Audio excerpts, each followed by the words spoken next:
Water holes are an easy addition that most people can make to their habitat plans. I'll be brutally honest with you, they work better in the northern states than they do in the lower Midwest. Lower Midwest, they just don't have quite the same appeal, but you know what, it's okay, because more often than not, deer can get all the moisture they need out of the food they eat. We can go ahead and put them in those situations as well. We're just going to take a couple precautions so we're not encouraging the midges that pass along blue tongue and EHD. The whole key to that is do not give them those muddy banks where they go ahead and lay their eggs and develop their larvae. Okay, so what we can do is we can go in with nothing more than what I'm about to do here, and that is grab yourself a shovel, grab yourself a bucket, and bury that bucket down to lip level. Pack the dirt in good, put a couple inches of dirt on the bottom. That helps add some minerals, adds a good taste to the water. Yeah, deer like the taste of muddy water. It's because they go ahead and get nutrients out of that mud. But it also helps hold water longer. Okay, we're going to go ahead and put it in a shaded area that's going to receive just a little bit of runoff. We're going to bury it to the lip, pack the dirt around good, and then go ahead and put a decent sized stick in it so that when rodents fall in, they climb out. Another method I use a lot in the areas, the northern states, we're talking Wisconsin, we're talking mid-Michigan and higher, we're talking Minnesota, the Dakotas, especially North Dakota, Pennsylvania, New York, states like that.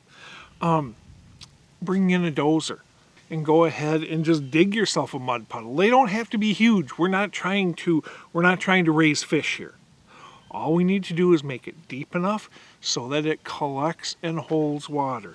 If you're in a good loam or clay soil, you don't need any kind of a liner. If you're in a really sandy area, if you're going to go ahead and try to dig a water hole with a dozer, you probably will need a liner. Otherwise, that water is going to leach down into the dirt and you're not going to get it. But put that liner on, then overfill.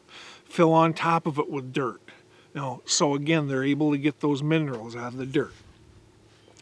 Regardless of the method you're using, go ahead and use it to your advantage. Like right now, the whole reason we're going to do it here is I'm up on a prime bedding point.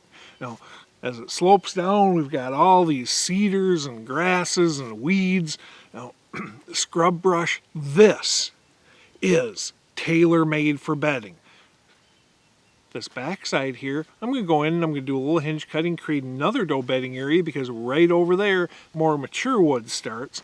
Okay, I'll go ahead and create a doe bedding area in there, create a blockade along here, put a tree stand up there, and 20 yards away from that stand, guess what I'm going to go ahead and do? I'm going to bury a bucket.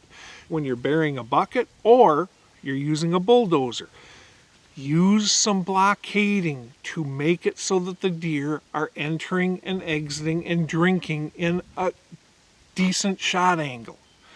Don't allow them to, if I'm sitting here, don't allow them to come in and drink head on, not ever giving you the shot. Do a little blockading. Force them to give you the shot. Force them to come in, if your stand's this way, force them to come in and drink like this. Okay, by doing that, again, you're focusing their attention off of you, and you're giving you all day long as they sit there and drink to make that shot. Doesn't matter if, in this case, I'm going to use a couple cedars as backdrops. It doesn't matter, though, if we're talking about burying a bucket or if we're actually, using a dozer to make a pond, to make a water hole itself. Use backing. Use backing, position them to give yourself a shot, and that addition of a water hole up here is taking in a really good location and making it great.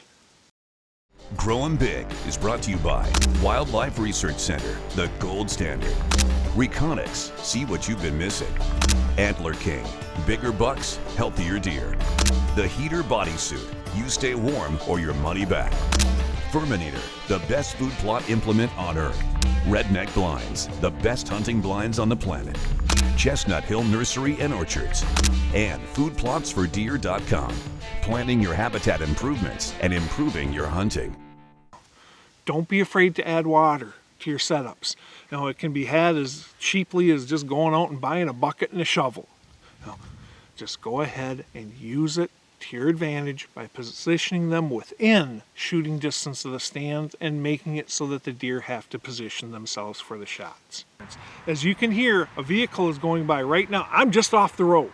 This is manufacturing a high odds, low impact stand site. I can go ahead, we've got prime bedding right along the road.